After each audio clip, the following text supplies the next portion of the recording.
very interesting to me that I'm here by myself. Brent and I, we've been practicing and talking for 2 weeks.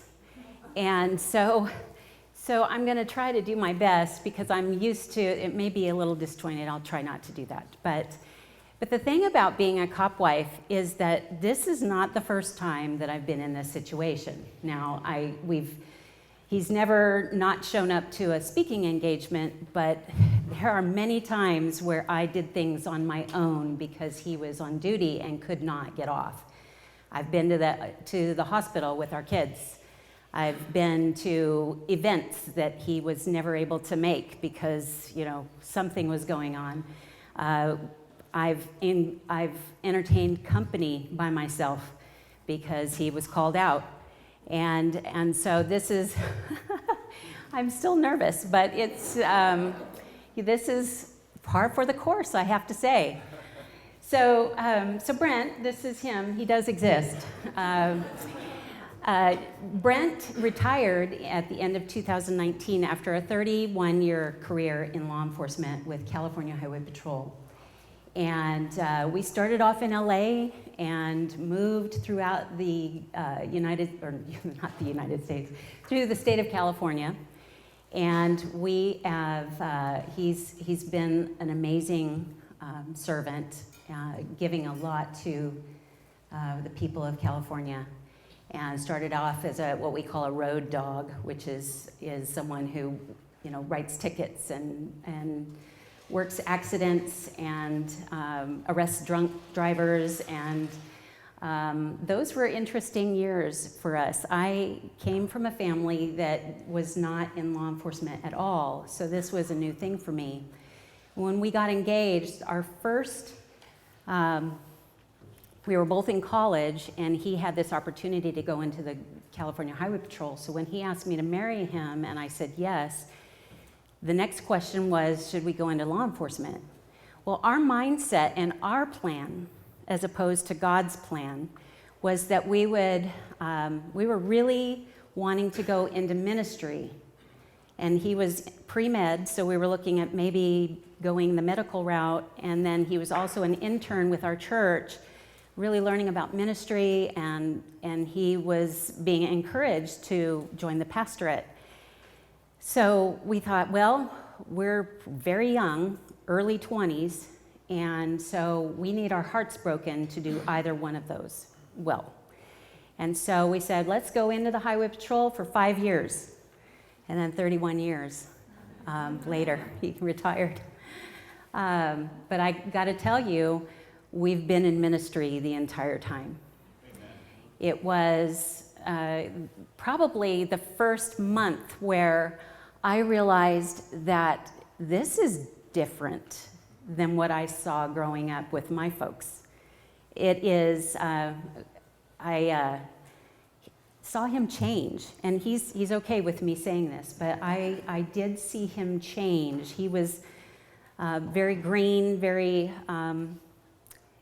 kind and loving, and he still is, but there was a hardness to him, and all of a sudden he's saying 4-letter words that I had not heard before, and he's coming home angry and withdrawn, and I did not know what was going on. And so I asked another friend, her husband had graduated the academy with my husband, and I said, have you noticed any changes in your officer? And she said, I have no idea what you're talking about. And so I thought, oh, well, it's just us then. But then I found out that 3 weeks later, she left her husband and went back to her parents, and they got a divorce. And he is still not remarried. So very interesting for me to look at this. There's something different here. In the meantime, so we've moved all over California. In the meantime, we've brought in 4 kids into this life. They have all blessed us. They are all now adults, aged from 21 to 30. And so they came alongside of this journey of law enforcement the whole time.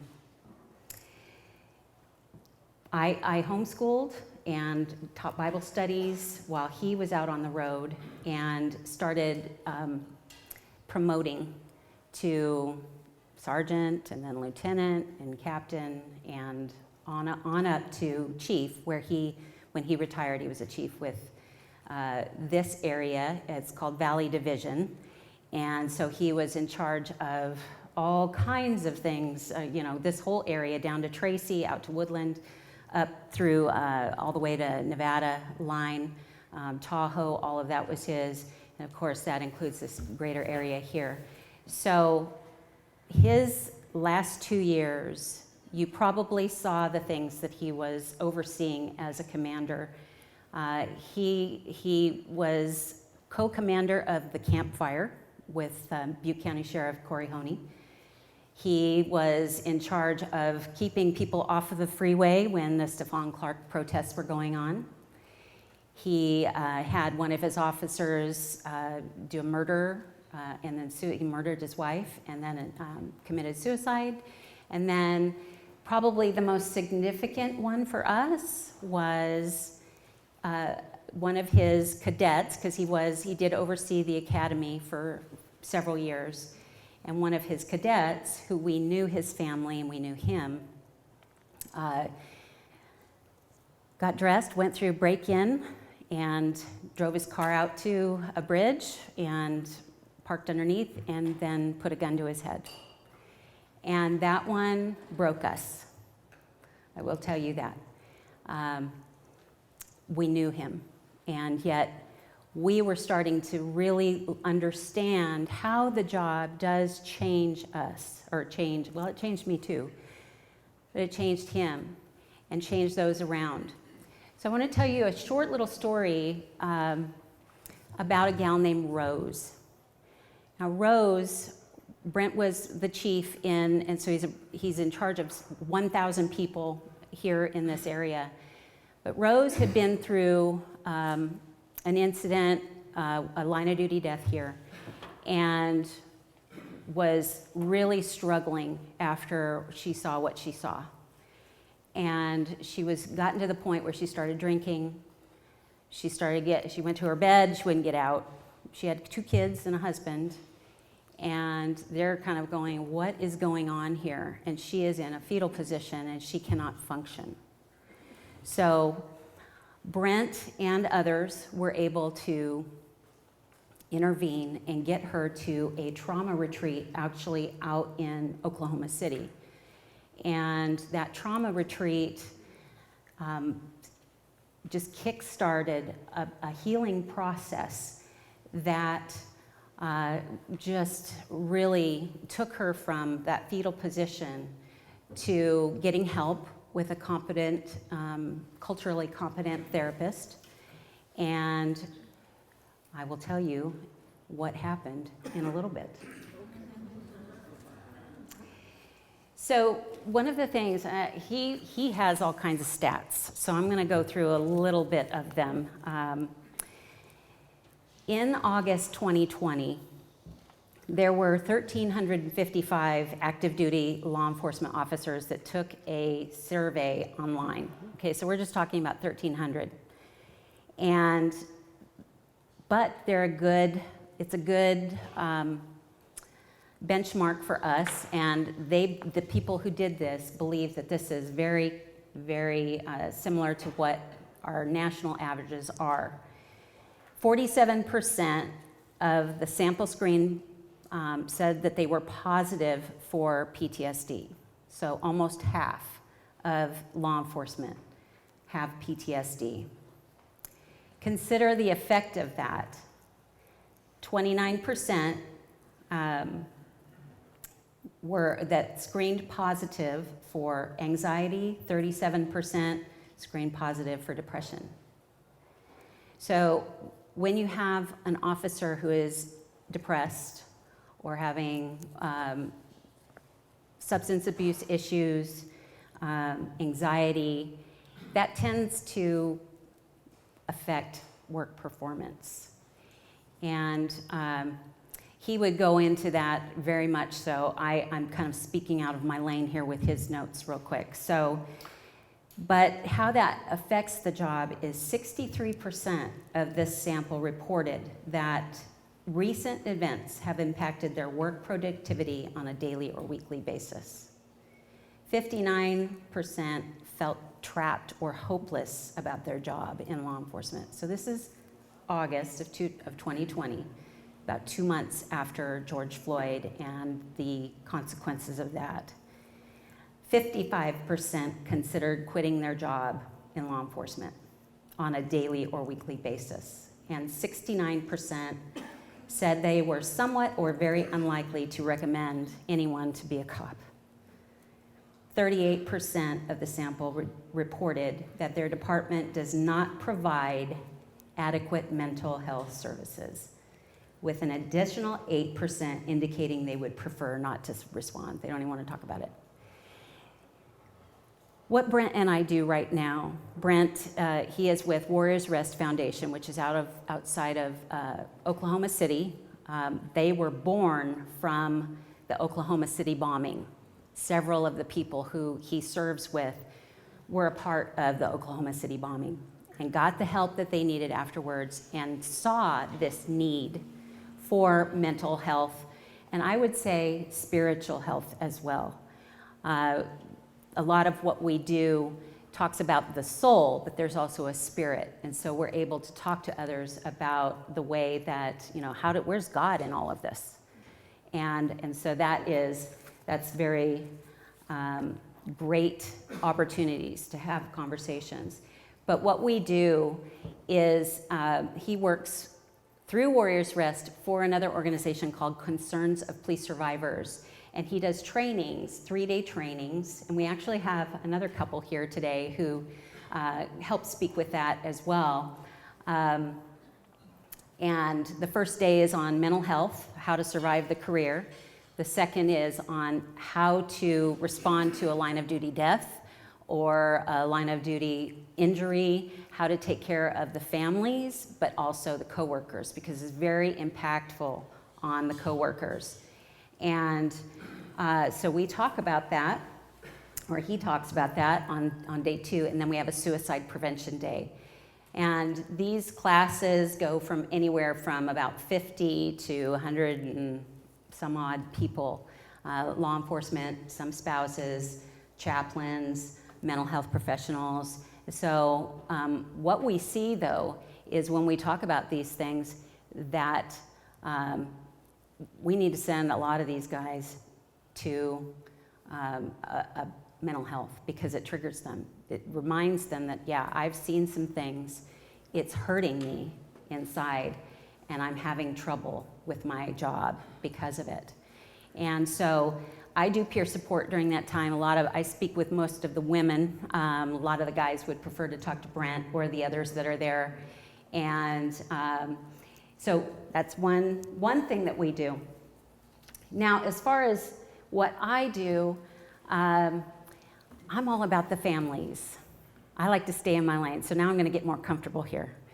I have a lot of my gals here today that I serve with, and imagine being married to someone who is in law enforcement, and when they're on duty, we're dealing with fear, worry. Is he going to come back? Or is he going to come back, is he going to get injured? Is he going to lose his job because of something that he does on duty? There's also managing the household.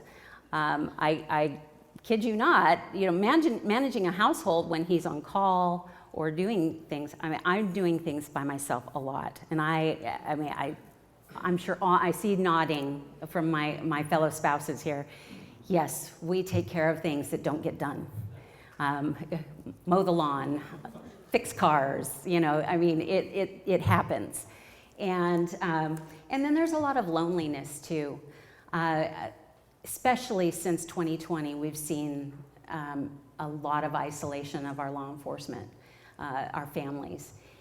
Many families that have police officers in them have been broken and fractured since then. And it's a difficult thing because some people were like, well, you're a police officer, so you're racist. And so they canceled. And so I have talked with many, many officers and spouses who their safe places were not safe anymore. Even churches coming out and saying things against police officers. It's been a really, really difficult year.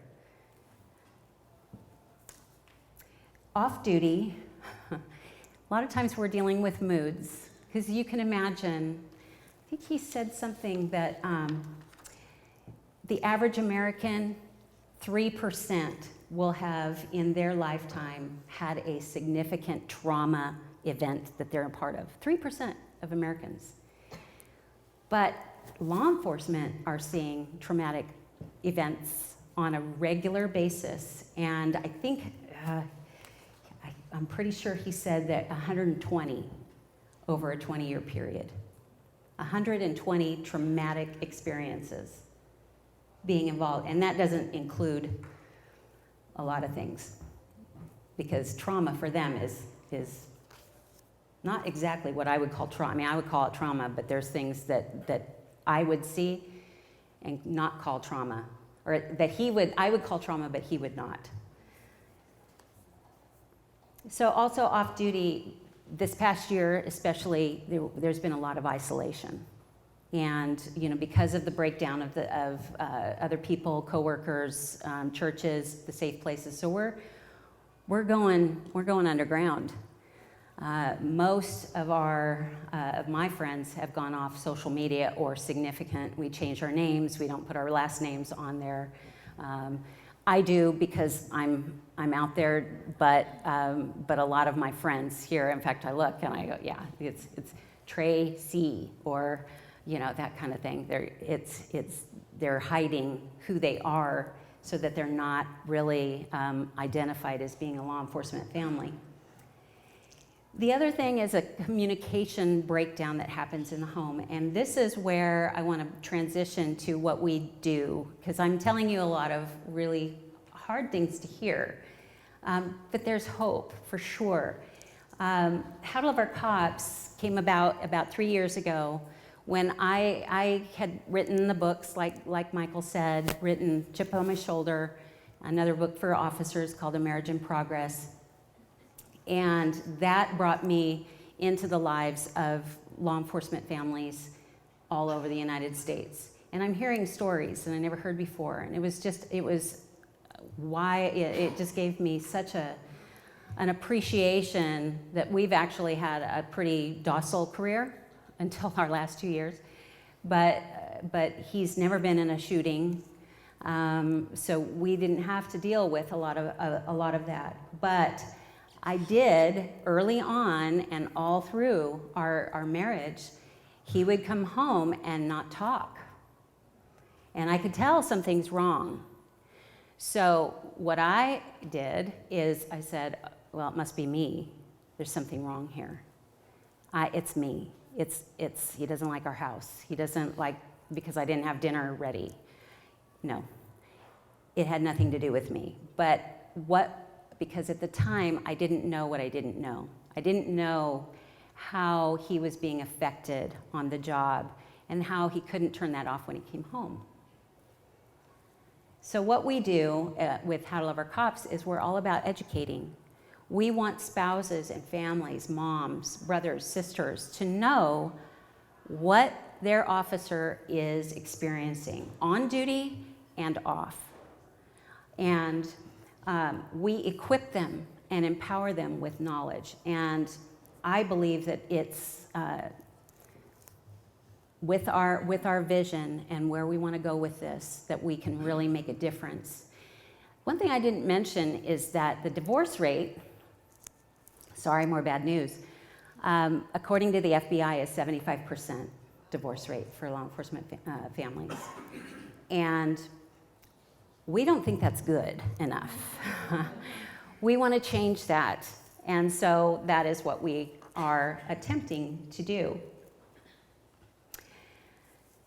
So our mission is to educate and encourage and equip law enforcement families to thrive relationally, emotionally, and spiritually.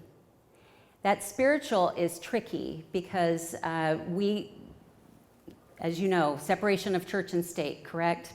A lot of times when we're working with departments, and there's just a lot of people who just don't, they don't have a faith. It's easier when we're in the South. It's easier when we're in the Midwest. Out here in California, I have to be really very careful about talking about where is God in all of this. But there are wonderful conversations that are happening on a weekly basis, really. And I will say that even though things have been difficult in 2020, here and everywhere else, people want to talk about God.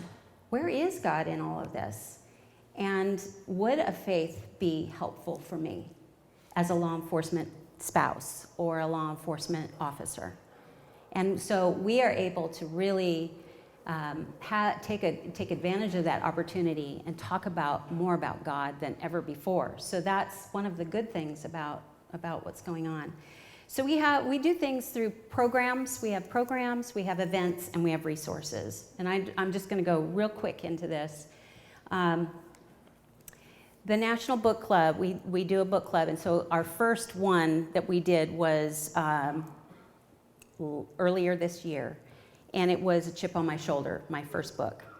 And we had gals tell us that we saved their lives, we saved their marriages, and it was basically just opening up those conversations of understanding what's going on in the home and when our officers are on duty.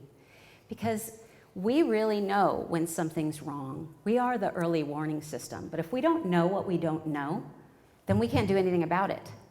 And so that is what we do through our programs, through our events. So we also have peer support. After 2020, at the end of 2020, we decided, you know what, we need people who are trained to come alongside of those who are hurting and ask the right questions and know if they need, how serious it is, if they need to go to a mental health professional or if they're suicidal. And so we did that. In fact, several of the gals here have been, and guys actually, have been through that training. We did that at the end of last year. And we're getting phone calls and emails from all over the United States. So a lot of times it's done on the phone. Our events, I want to tell you about one thing. And we have many programs, many events, and many resources, but I'm going to just highlight for time's sake. Our trauma retreat that we had a couple of weeks ago, it was late August, and we had 21 attendees, and we had about 21 staff. And some of those staff were mental health professionals who work with cops on a regular basis. And we had peers, and then we had support staff. And what this trauma retreat does is it educates. So we give all kinds of education on substance abuse and emotional survival and suicide, how, relational issues. And then also we have the mental health professionals that are available at all times, and they can have significant sessions with them using EMDR and brain spotting. So those are probably two words that you may or may not have heard, but EMDR and brain spotting are both what we call power therapies that are physiological. They're not just mental and the talking. EMDR simulates REM sleep. So if you want to know more about that, come see me afterwards, because I don't want to go into it. It gets a little technical. But we saw some incredible things happen. And we had 21 attendees, but we had 22 lives that were changed. 5. Last one that I want to talk about is resources. So we do have my books, but we also have other people who have written books. And then we also have one that's coming out next week. And that one is called Facing Evil. You can't get it right now, but September 28th, you can get that if you're interested. But it talks about, if some of you remember, the Danny Oliver, Michael Davis shootings. 2 officers were killed in a single day. and here in the Sacramento area. And so what we do is we chronicle the day, and we chronicle the hours afterwards, and the days afterwards, and the years afterwards of chronicling the back to health journey of two people in particular, Scott and Liz Brown, who are sitting right here. And the cool thing about that book is that there is an element of faith. So we actually share the gospel in there too. And it's just, so we're excited to see how this is going to be utilized throughout the country to help people, cops in particular, see the effects of trauma and what it looks like to get help. It's not a kumbaya thing, that you can actually still be a cop and, go to therapy or go to some of the other programs that are available. So I want to tell you a little story about a gal named Kay. She is a gal she's a cop wife, but she's also a crime scene investigator. And so as you can imagine, and she's been doing this for many, many years, as you can imagine, she is coming in after all of the, everything's kind of settled down, but then she's coming in and seeing crime scenes, all kinds of bodily fluids. And this is not just those that are officer related, but the murders of little children. And so she touches, she smells, and those kinds of things just imprint themselves on your soul. So after 2020, she decided, I am going to care about myself just a little bit more. I'm feeling the effects of this career. And so she saw that we were doing this book club, and she said, I think I'm going to get involved at that. So we had these little book boxes, and we said, hey, if you want to drop by and pick it up, you can. So she did. She came in, she walked right into my house, and she said, I'm here for my book box. And we ended up having this amazing conversation, and we hit it off immediately, not just with me, but with our entire team. And we said, there's something special about her.